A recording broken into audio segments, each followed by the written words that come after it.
Hello दोस्तों, स्वागत है आपके अपने इस YouTube चैनल जय हिंद भाई दीपक सर पे। दोस्तों, जैसा कि आप लोगों ने कल मेरे वीडियो को देखा होगा, जो आधुनिक भारत के इतिहास के बारे में, अंग्रेजों के आगमन के बारे में पढ़े थे, उसी श्रृंखला को कंटिन्यू करते हुए आज मैं आपके सामने उन सभी चीजों को अच्छी तरीके से डिटेल बाय डिटेल चर्चा करूंगा जो एग्जाम के दृष्टिकोण से या फिर ज्ञान के दृष्टिकोण से बहुत ज्यादा आवश्यक है। दोस्तों, क्या होगा, चीजों को आप इत्मीनान से देखेंगे, इत्मीनान से देखने के बाद मैं पूरी गारंटी लेता हूं कि यह मुजवानी आपके जबान पे एकदम रट्टू विद्या की तरह याद हो जाएगा। लेकिन कब? जब आप स्वयं इसे पढ़ना चाहेंगे तब। यानी कि जब तक आपके अंदर की इच्छा जागृत नहीं होगी पढ़ने के लिए, कोई भी किसी को भी जोर जबरदस्ती दबाव से पढ़ा नहीं सकता, कुछ सिखा नहीं सकता। क्योंकि अगर खुद को पढ़ना आगे बढ़ाना है तो पढ़ना पड़ेगा, लेकिन पढ़ने के लिए आपको कुछ परिश्रम भी करना पड़ेगा। तो ज्यादा समय को ना लेते हुए केवल हम उस मुद्दे पहुंचते हैं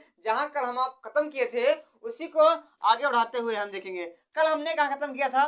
कल हमने खत्म किया था कि 1613 ईस्वी में 1613 ईस्वी में क्या हुआ था, सूरत में एक प्रकार से तामसरो आया जहांगीर के शासनकाल में। और जहांगीर के शासनकाल में तामसरो आने के बाद क्या हुआ, यह अपने कंपनी को लगाना प्रारंभ किया। ठीक,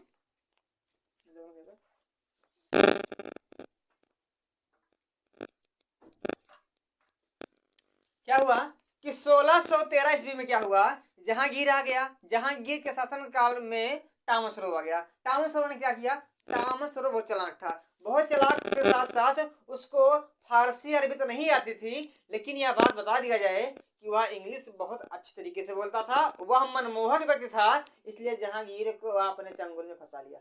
चंगुल में फंसाने के बाद वह सारी चीजों को क्या हुआ कि उस समय जहांगीर के दरबार में जैसे ही क्या हुआ, तामसरो घुसा, अपने पूरी भाषा के साथ ने पूरा जोर तो लगा दिया, जहांगीर को एकदम पसंद कर दिया। जहांगीर मार से उसके ऊपर एकदम जान छिड़कने लगे। अब जब जान छिड़कने लगे तो उठा के इसको दीवान घोषित कर दिया। क्या कर दिया? इसको उठा के दीवान घोषित कर दिया। कहाँ का? यह कर दिया भैया उस समय अजमेर। कहाँ का? अजमेर में। ठीक, अजमेर के साथ साथ वहां एक एरिया पड़ता है, वहां एक एरिया पड़ता है आपका इलाहाबाद। कहाँ का? इलाहाबाद का। इलाहाबाद, इलाहाबाद के साथ साथ एक एरिया पड़ता है मांडू। क्या पड़ता है? तीन एरिया में क्या किया, तीन एरिया में उसको उठा के दीवान घोषित कर दिया कि जाओ आप वहां का सारा पैसा लगान कर उठा के लाओ और हमें दीजिए। यानी कि कुल मिला के वह पूरी तरीके से इस तामसरो ने क्या किया था, जहांगीर का विश्वास प्राप्त कर लिया था। जहांगीर का विश्वास प्राप्त करने के बाद क्या हुआ, तकरीबन कुछ समय तक क्या हुआ, ये 1618 तक भैया क्या किया, फैक्ट्री लगाने में एकदम पूरी तरीके से कामयाब हो गए। यानी कि उत्तरी भारत की अगर बात की जाए तो कंपनी लगाने के लिए जहांगीर क्या किए, एकदम से खुला ऑफर दे दिया कि जहां तुम चाहो वहां ले जाके अपनी फैक्ट्री का निर्माण करो। इतना ज्यादा पसंद कर दिया था कौन, है तामसरो किसको, जहांगीर को। इतना दिमाग में बैठ गया, दिमाग में बैठी। देखो चीजें क्या होंगी, चीजें जब आपको एकदम सटीक बाई सटीक दी जाएंगी और आप अच्छे मन से अच्छे विचार से उसको पढ़ेंगे तो वास्तव में याद तो हो ही जाएगा, कोई कठिन बात नहीं है। लेकिन क्या हुआ, एक और बात, 1619 में क्या हुआ, ये तामसरो जो था ये अपने वतन इंग्लैंड लौट गया। क्या लौट गया? इंग्लैंड लौट गया। कौन? तामसरो। तामसरो क्या हुआ, तामसरो क्या हुआ, तामसरो लौट गया कहाँ पे? इंग्लैंड में। लेकिन इंग्लैंड में जाने के बाद वह सारी चीजें बना चुका है तब लौटा। उसके बाद क्या हुआ? उसके बाद कुछ नहीं हुआ। उसके बाद जैसा जैसा अंग्रेज चाहते थे, जहां जहां चाहते थे, उनकी मनसा जो थी वे सब चीजों को एकत्र करते हुए तथा जहांगीर के शासन काल में ही जहांगीर को राजी करके, जहांगीर को राजी करने के बाद वे अपने फैक्ट्री का निर्माण 1623 ईस्वी में एक नहीं अनेकों जगह ही किए थे। पहला अगर बात की जाए तो अजमेर में तो करेंगे ही, अजमेर के साथ साथ वहाँ एक स्थान पड़ता है भड़ौच, भड़ौच में किए थे। एक स्थान पड़ता है आपका वहाँ पे भड़ौच के साथ साथ अहमदाबाद, अहमदाबाद, अहमदाबाद में कर लिए भैया। उसके बाद आपके उत्तर प्रदेश में भी चले आए, आगरा में, आगरा में किए। साथ साथ जो सूरत की कंपनी थी इसको और ज्यादा मेंटेन किया, क्या किया, मेंटेन किया, इसको ज्यादा क्या किया, मेंटेन किया। ठीक, और साथ साथ जो मसूलीपट्टनम थी, मसूलीपट्टनम, मसूलीपट्टनम सेक्रेटरी को क्या किया, मेंटेन कर दिया। और मेंटेन करने के बाद 4-5 जैसे जब कंपनियां हो जाएंगी तो कहीं ना कहीं केंद्र भी बनाना पड़ेगा। और सूरत जो था, सूरत को उन्होंने अपना व्यापारिक केंद्र बना लिया। किसको, सूरत को अपना व्यापारिक केंद्र बना लिया मेंटेन करने के बाद। देखो इतना पावर है अंग्रेजों का। ठीक, अब क्या हुआ, लेकिन धीरे धीरे अब बात सोचो, पुर्तगाल वाले चुप नहीं बैठेंगे। पुर्तगाल वाले यही मौका तलाश रहे थे कि कब हमारा आमना सामना अंग्रेजों से हो, और अंग्रेजों से आमना सामना होने के बाद उनको ढिशुम मार क्या करें, हम मार के गिरा दें। तो क्या हुआ कि अब किसी तरीके से व्यापार उनका चलता रहा। अब पुर्तगाल वाले क्या थे, वे अपने मौके को तलाशते रहे, और तलाशते तलाशते उनको मौका वास्तव में लग गया। कब, 1630 ईस्वी में। कब लग गया, 1630 ईस्वी का लग गया, उनको मौका लग गया। और मौका लगने के बाद दोनों की सेना क्या हुई, आमने सामने हुई। और आमने सामने हुई तो एक हुआ यहाँ पे महासंग्राम। क्या हुआ, एक युद्ध हुआ। किसके साथ, है पुर्तगाल वालों के साथ। और पुर्तगाल वालों के साथ किससे, है अंग्रेज से। किससे, अंग्रेज से। दोनों की सेना क्या हुई, आमने सामने हुई। और यह युद्ध कहलाया मैड्रिड का युद्ध। क्या कहलाया, एकदम चीजें देखो, मैड्रिड का युद्ध। क्या कहलाया, मैड्रिड का युद्ध कहलाया। ठीक, और इस मैड्रिड के युद्ध में क्या हुआ, अंग्रेजों ने एक बार फिर उठा पटक लगा के पुर्तगालियों का एकदम से हालत खराब कर दिया। मार्ग उनकी हड्डी उड्डी क्या हुई, एकदम बटोर दिए। ठीक, 1630 में फिर धीरे धीरे देखा गया कि अंग्रेज क्या कर रहे हैं, ये अपने सत्ता को आगे बढ़ाते ही जा रहे हैं, व्यापार को करते ही जा रहे हैं। और पुर्तगालियों का जो रवैया था एकदम से तहस नहस, एकदम से खराब होता जा रहा है। इससे क्या हुआ, अब अंग्रेजों को पूरा यह लग गया कि अब यहाँ से पुर्तगालियों को हमें भगा देना चाहिए, और सारी सत्ता, सारी पावर को यहीं पे लगा देना चाहिए। और व्यापार के चलते चलते अपने देश इंग्लैंड को हम बहुत शक्तिशाली बना देंगे। इसी मंशा के साथ क्या कर रहे थे, अंग्रेज व्यापार कर रहे थे। देखो धीरे धीरे ही शिकंजा है कस रहे हैं, बहुत चालाक है ये लोग। ठीक, और उसके बाद क्या हुआ, अब युद्ध हो गया। युद्ध होने के बाद अब उस तरीके से जो पुर्तगाल होगा उसकी स्थिति मेंटेन नहीं रहेगी। जब स्थिति मेंटेन नहीं रहेगी तो क्या होगा, अंग्रेज वाले फिर गुस्सा कसेंगे। फिर धीरे धीरे क्या हुआ, धीरे धीरे आ गया 1640। क्या आ गया, 1640 आ गया। 1640 में क्या हुआ, इनको एक स्थान मिल गया। यानी कि अगर दिमाग लगाया जाए तो देखो जाए, मसूलीपट्टनम जो कि आंध्र प्रदेश का है, वहां पे कुछ हिस्सा हो गया। बाकी सूरत साइड पूरा हिस्सा हो गया। धीरे धीरे क्या हुआ, धीरे धीरे 1640 में वह पहुंच गए कहाँ पे, पहुंच गए मद्रास। कहाँ पहुंच गए, मद्रास। अब मद्रास पहुंचे तो मद्रास पहुंचने के बाद, जब पहुंचे तो मद्रास नहीं था, लेकिन जब पहुंच गए तो उन्होंने मद्रास की संरचना का निर्माण किया। यानी कुल मिलाकर अगर सीधी सी बात क्या की जाए कि मद्रास का क्या किया, मद्रास का वहां पे स्थापना की। मद्रास शहर की जो स्थापना की वह अंग्रेजों ने किया। और स्थापना करने के बाद इसके चारों तरफ क्या किया, दुर्ग का निर्माण किया। क्या किया, एक इसके चारों तरफ दुर्ग का मतलब होता है घेराबंदी, किले का निर्माण किया। और वास्तव में जो मद्रास है वो मद्रास के सबसे पहले किलेबंदी का काम अंग्रेजों द्वारा किया गया। और उस किले का नाम रखा गया सेंट जॉर्ज किला। क्या रखा गया सेंट जॉर्ज किला।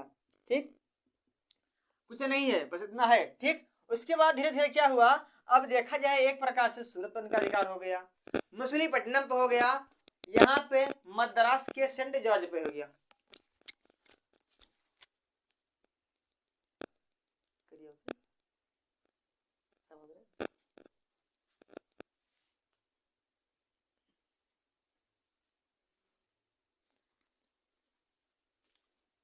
ठीक, क्या हुआ, मद्रास पे हो गया। ठीक, मद्रास क्या हुए, मद्रास की स्थापना किए और स्थापना करने के बाद उसके चारों तरफ किलाबंदी कर दी। यानी कि अब देखा जाए तो उत्तर भारत में हो गया, निचला कुछ एरिया हो गया, और दक्षिण भारत में भी इनका कुछ रवैया अब बढ़ गया। मद्रास की स्थापना करने के बाद बढ़ा, इससे पहले थोड़ा मोड़ा था। उसके बाद क्या हुआ, उसके बाद धीरे धीरे व्यापार चलता गया। अब बार बार लड़ाई थोड़ी होगी, अब इतिहास है, तुरंत माल लड़ाई हो इसमें थोड़ा होगा। और धीरे धीरे व्यापार चलता गया, व्यापार चलता गया तो एक व्यक्ति और आया, अंग्रेज था। वो अंग्रेज था, जानकार है ये होगा। 1651 ईस्वी में कब आया, 1651 ईस्वी में आया। उसका नाम था ब्रिजमैन। क्या था, कौन था वह था ब्रिजमैन। कौन था, ब्रिजमैन था। इसी के नेतृत्व में क्या हुआ, ये बोला कि अब इधर दक्षिण भारत में कब्जा हो गया है, उत्तरी भारत में हो गया है, अब थोड़ा बंगाल साइड एरिया हमारा बचा हुआ है, क्या करें, अब बंगाल पे हमला बोलो। तो ब्रिजमैन ने क्या किया, उस समय हुगली, कहाँ, हुगली पहुंचा। कहाँ पहुंचा, हुगली पहुंचा। और हुगली पहुंचने के बाद क्या हुआ, ठीक, हुगली कहाँ पहुंचा, हुगली पहुंचा। हुगली पहुंचने के बाद देखा कि उस समय जो पुर्तगाली हैं, क्या हैं, जो पुर्तगाली हैं वह वहां पे व्यापार कर रहे थे। लेकिन जैसे वे पहुंचे, कौन, ब्रिजमैन के साथ उनके सेना, अंग्रेज पहुंचे, पुर्तगाली कल्ले से वहां से क्या हुए, खिसक गए। क्योंकि 3-4 बार थुराए हैं, जब 3-4 बार थुराए हैं अकल तो आ ही गई। आराम से क्या हुआ, आराम से वहां से निकल लिया बिना कुछ बोले वाले। अब इस बार क्या हुआ, इस बार इनको संघर्ष नहीं करना पड़ा, एकदम बिना मिलाए पूरा व्यवस्था बन गई। और देखा जाए तो उस समय क्या हुआ, हुगली पहुंचते ही ये 4-5 कोठी उस साइड, अगर देखा जाए तो पटना में कोठी खोल लिए, साथ साथ झारखंड में राजमहल एक स्थान है वहां पे कर लिए, और साथ साथ एक कासिम बाजार, क्या है, एक है कासिम बाजार की वहीं पे, पटना हुगली के पास। 3-4 स्थानों पे क्या किया, 3-4 स्थानों पे ये फैक्ट्री और खोल लिए। क्या कर लिए, फैक्ट्री और खोल लिए, ठीक, यानी कि पूरा व्यवस्था बन गया। 13 में है, 13 के बाद केवल केवल उन घटनाओं को पढ़ेंगे जो वास्तव में पेपर के दृष्टिकोण से, जानकारी के दृष्टिकोण से हमारे जानने के बहुत ज्यादा योग्य हैं, कि उन्हीं चीजों को पढ़ेंगे। बाकी इतिहास बहुत ही लंबा है, अगर शुरू कर दिया जाए तो शायद एक दिन में केवल 1 वर्ष का टॉपिक चलेगा, ठीक। बाकी पूरा पढ़ना है, 200 साल तक राज किए हैं, कम नहीं किया है, तो ऐसे थोड़ी करेंगे, ठीक। धीरे धीरे क्या हुआ, धीरे धीरे फिर व्यवस्था बनी, व्यापार होता गया होता गया होता गया होता गया होता होता होता। अब यहाँ पे कुछ आ गया मैटर, शादी विवाह का। क्या हो गया, अब मैटर आ गया शादी और विवाह का। शादी और विवाह किससे हुआ, उस समय शादी किससे हुआ, जो पुर्तगाल था, पुर्तगाल का एक थी रानी, पुर्तगाल की रानी थी, और पुर्तगाल की रानी से विवाह हो गया किसका, ब्रिटेन के राजा का। राजा मतलब राजकुमार था। तो यहाँ बात की जाए, यह बात है 1661 किसकी की जाए, 1661 में क्या हुआ, उस समय हो गया मामला विवाह हुआ का। किसका हो गया, विवाह का। विवाह किससे हुआ, पुर्तगाल की रानी थी, पुर्तगाल की राजकुमारी थी, जिसका नाम था कैथरीन। क्या नाम था, कैथरीन। क्या नाम था, कैथरीन। और जो यहाँ के राजकुमार थे, कहाँ के, इंग्लैंड के जो राजकुमार थे, इनका नाम था चार्ल्स द्वितीय। क्या नाम था, चार्ल्स द्वितीय। क्या नाम था इनका, चार्ल्स द्वितीय। अब इन दोनों में होगी मैरिज, और जब मैरिज हो गई तो बुद्धिमान तो अंग्रेज पहले से हैं, मांग लिए मुंबई बंदर का। और मुंबई बंदर क्या था, उस समय अंग्रेजों का सबसे बड़ा अड्डा मुंबई हुआ करता था। मुंबई में बहुत सारी चीजें थी जो व्यापार से वो अंग्रेज और पुर्तगाल वाले करते थे। अब विवाह में क्या हुआ, चार्ल्स द्वितीय ने मांग लिया किसको, इस मुंबई बंदर को। ये लोग जान गए कि अब कोई मैटर लड़ाई झगड़े से ना किया, अब रिश्तेदारी बढ़ाया जाए। रिश्तेदारी बढ़ा के क्या करेंगे, आराम से वैसे निकल लेंगे, नहीं तो अंग्रेजों का बहुत मार मारता है, 3-4 बार हमको थूरा है, ठीक। क्या किया, कैथरीन से चार्ल्स द्वितीय का हो गया विवाह। और विवाह में क्या किया, चार्ल्स द्वितीय ने उसको मिल गया बम्बई का बंदरगाह, बम्बई का बंदरगाह किसको मिल गया, चार्ल्स द्वितीय को मिल गया बम्बई बंदरगाह। लेकिन बम्बई बंदरगाह चार्ल्स द्वितीय को मिला है, ना कि वैसे अंग्रेज को जो भारत में व्यापार कर रहे हैं।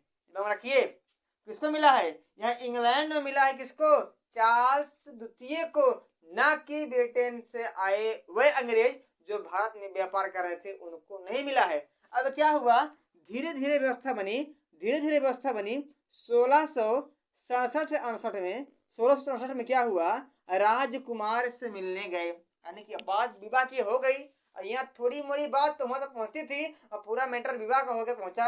यानी कि यहाँ पे जो व्यक्ति व्यापार कर रहे थे वो सुने कि हमारा जो चार्ल्स द्वितीय है उसका विवाह किससे हो गया है, पुर्तगाल की रानी किससे, कैथरीन से हो गया है, तो जिसको बंदरगाह उपहार मिल गया है। तो यहाँ से पूरी टोली गई कहाँ पे, लंदन में, और चार्ल्स द्वितीय के पास गई और कहा कि महाराजा हमको अपना जो बंदरगाह मिला है उसको दे दीजिए किराया पे, ताकि हम अच्छे से व्यापार वहां पर भी कर सकें।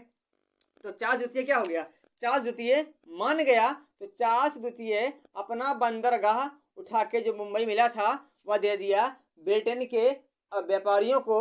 और कितने, 10 लाख पाउंड पे, कितने, 10 लाख पाउंड पे, यानी कि 10 लाख पैसा कौन लेगा, चार्ल्स द्वितीय लेगा। किससे, उस अंग्रेज से जो मुंबई बंदरगाह पे काम करेंगे, मुंबई बंदरगाह से व्यापार करेंगे। ठीक, अब क्या हुआ, लेकिन उस समय देखा जाए तो मुंबई की पुर्तगाली ने ज्यादा कुछ मेंटेन नहीं किया था। तो मेंटेन करने के लिए 1667-68 में एक व्यक्ति आया, उसका नाम था गेराल्ड आयंगियर। क्या नाम था, आयंगियर। नाम तो इनका बहुत खतरनाक होता है। जो गेराल्ड आयंगियर था वह क्या था, गेराल्ड आयंगियर वह एक बहुत ही ज्यादा वास्तुकार व्यक्ति था, यानी कि उसको हर एक चीज मेंटेन करने में ज्यादा इंटरेस्ट था। वह आया और पूरे मुंबई